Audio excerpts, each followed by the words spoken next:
क्रांति वालों ने तोड़ दिया।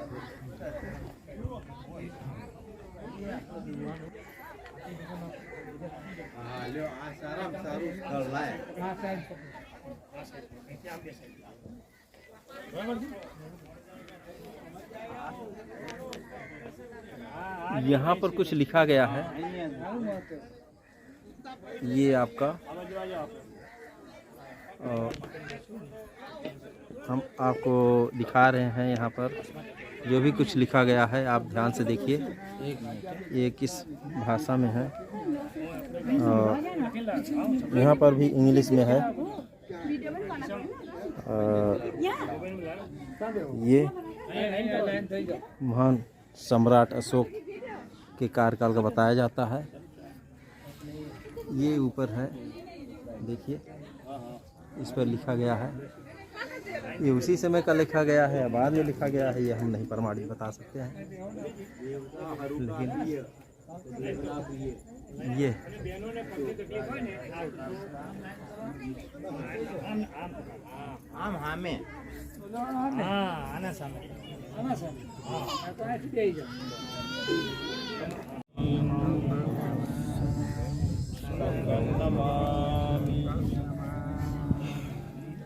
इस ऐतिहासिक स्थान पे तमाम सभी लोग आए हैं। तो अभी थोड़ी सी धर्मदेशना बता देते हैं। हाँ, ये जिस स्थान पे बैठे हैं इसका इतिहास थोड़ा शांति के साथ सुने। इधर ही बैठे। हाँ बताओ। नहीं बैठे बैठे। हाँ बैठे बैठे। यहाँ से आज हम लोग जो 4 महाधाम हैं उस महाधाम की जहाँ नींव पुरानी माने पहला स्थान, वहाँ पर आकर के हम लोगों ने दर्शन किया। तमाम लोगों ने, हमारे नाते रिश्ते जो भी तमाम जीवन में सगे संबंधी है, उनका एक घटक यहाँ पर माने विदेशी है भारत के लिए। ये लुम्बिनी जो है ये दूसरे देश में हम लोग आए हैं, हाँ परदेश में आए हैं। तो परदेश में आना ये भी हमारे जीवन की एक बहुत बहुत महत्वपूर्ण दुर्लभ घटना है। हमारे कितने लोग आ पाते हैं, कितने रिश्ते वाले आ पाते हैं, बहुत से लोगों को तो मालूम भी नहीं है। लेकिन जिनको मालूम हुआ तो बाबा साहब की मेहनत से तो हम लोग यहाँ आए। अपने आप को बहुत अच्छा और धन्य मानते हैं कि कम से कम जीवन में महातीर्थों में दर्शन करना। माने बुद्ध ने स्वयं कहा कि 4 जगह जो है जहाँ पर जन्म हुआ, जहाँ ज्ञान प्राप्त हुई, जहाँ पर धम्मोपदेश दिया, जहाँ पर तथागत ने अपना महान परिनिर्वाण प्राप्त हुआ, इन स्थानों का दर्शन करना ये बहुत अच्छा है। तो अभी लंका से लोग जीवन में अपना पेंशन से या नौकरी से थोड़ा थोड़ा पैसा जमा करते हैं। बुढ़ापे में एक बार वो धम्म यात्रा के लिए दम्बदीव माने जम्बूद्वीप को दम्बदीव बोलते हैं, तो दम्बदीव की यात्रा करने आते हैं। आते समय साथ में वो जड़ी बूटी, साबुन और बुद्ध के नाम से दान देने के लिए कुछ कुछ ऐसी चीज़ें बना के, झंडा वगैरह वो सब वहाँ से लेके चेन्नई आते हैं। पहले पुराने समय फेरी होती थी, जो फेरी से आते थे और पानी के जहाज़ से, और उनको सुविधा थी। लेकिन जब से ये झगड़े हुए, जब से ये वहाँ पर जो जाफना वगैरह में तमिल को लेके झंझट पैदा हुई, तब से आना जाना सब समुद्र मार्ग से बंद हो गया। तो वो लोग हवाई जहाज से आते हैं, आने के लिए वीज़ा लेना, फिर वहाँ से आना, आने के बाद वो सीधा आते कहाँ, चेन्नई में आते हैं। चेन्नई में महाबोधि सोसाइटी का जो है वहाँ पर आकर के वहाँ से ट्रेन पकड़ करके वो सांची आते हैं। सांची में पहले जगह आते हैं, क्यों कि सांची माने साक्षी, विटनेस, वो स्थान है जहाँ महान सम्राट अशोक, हर कोई राजा अपने बेटे को, राजकुमार को राजा बनाता है। लेकिन एक ऐसे ये महाराज है कि जिन्होंने अपने बेटी को भिक्षु भिक्षुनी बनाया, क्योंकि अपना बाप हर कुछ बेटे के लिए कमाता है, झूठ बोलता है, झगड़े करता है, खून करता होगा, कुछ भी करता होगा, और सारा ईंटे पत्थर सामान जोड़ करके वो अपने बेटे को बेटी को देके जाता है।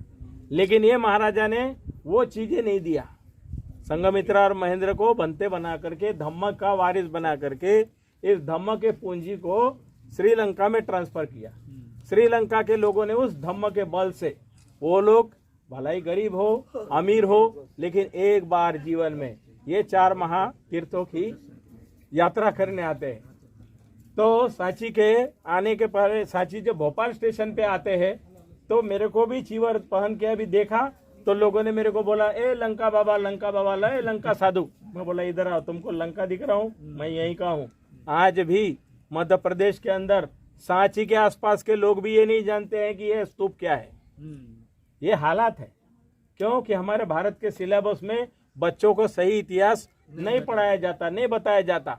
वहाँ तो वो बताते कि भीम गदा लेके, वो भीम जो है वो लाठी बांध के और कावड़ लेके जा रहा था, कावड़ टूट गई तो उसका एक डंडा इधर गिर गया और इधर वो मिट्टी का ढेला इधर एक है, दूसरा ये है। माने सारीपुत्र मुगल लाइन की अस्थियों के ऊपर जो स्तूप बनाए, तो मैं नया नया बनते था तब मेरे को एक ने बताया था कि ये भीम की वो लाठी लेके जा रहा था ना और टूट गया था। ये हालात थे। और जो सारनाथ के अंदर चौखंडी स्तूप है, तो बोले हनुमान ने यहाँ से उड़ान भरी थी बोले। तो ये अज्ञान अभी भी हमारे देश के लोगों के अंदर में है। और ये स्थान जो है, इसका इतिहास 100 साल लगे ब्रिटिश लोगों को खोजने में 100 साल लगे, साधारण बात नहीं है।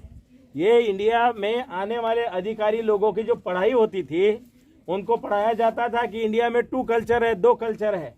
जो मेगास्थनीस है, उसकी इंडिका नाम की किताब थी, उस किताब से पढ़ाते थे यहाँ आने से पहले ब्रिटिश अधिकारियों को कि इंडिया में 2 कल्चर है, एक समन और दूसरा वमन। तो वमन से ही बदलते बदलते ब्राह्मण हो गया, तो समन, श्रमणों की संस्कृति।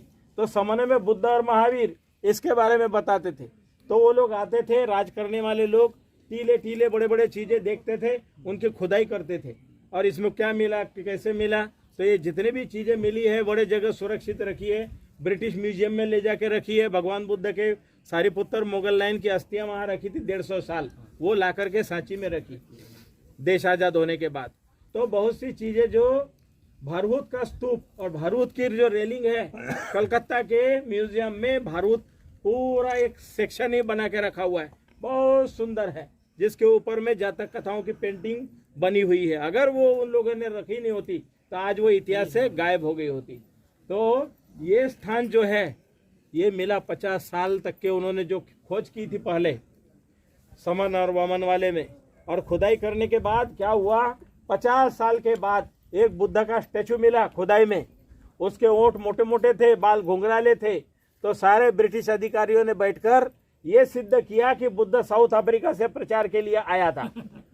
बाद में जो एशियाटिक सोसाइटी बनाई, जिसका ऑफिस कलकत्ता में था, ब्रांच दूसरी मुंबई में थी। एशियाटिक सोसाइटी की ब्रांच नेपाल और अलग अलग देशों में जो राज करने आए थे, उनसे पूछा वहाँ के लोग क्या पढ़ते हैं, क्या मानते हैं, कौन से देवता की पूजा करते हैं, क्या मत मान्यता है। तो नेपाल में, बर्मा में, लंका में क्या मानते हैं, वो सब लिंक जोड़ना शुरू किया, एक जगह लिखना शुरू किया।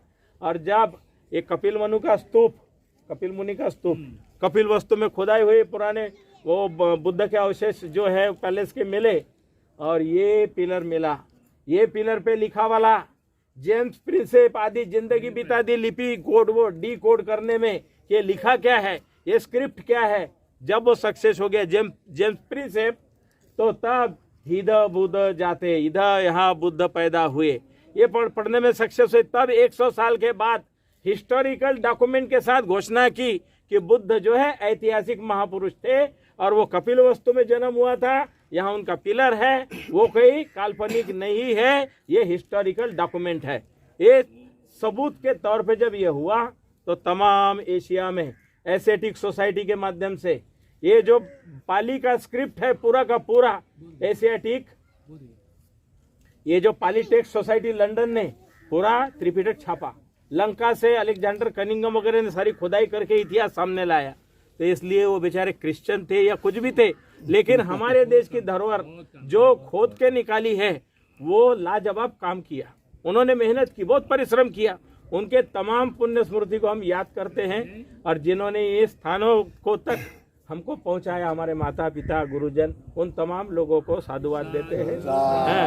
और सभी का मंगल हो, सभी का कल्याण हो और सभी सुख समृद्धि प्राप्त हो और देश में तथागत का धम्म चिरं तिष्ठतु सद्धम्मो लोको हन्तु सुखी सदा, चिरं तिष्ठन्तु सद्धम्मो लोको हन्तु सुखी सदा, चिरं तिष्ठन्तु सद्धम्मो लोको हन्तु सुखी सदा।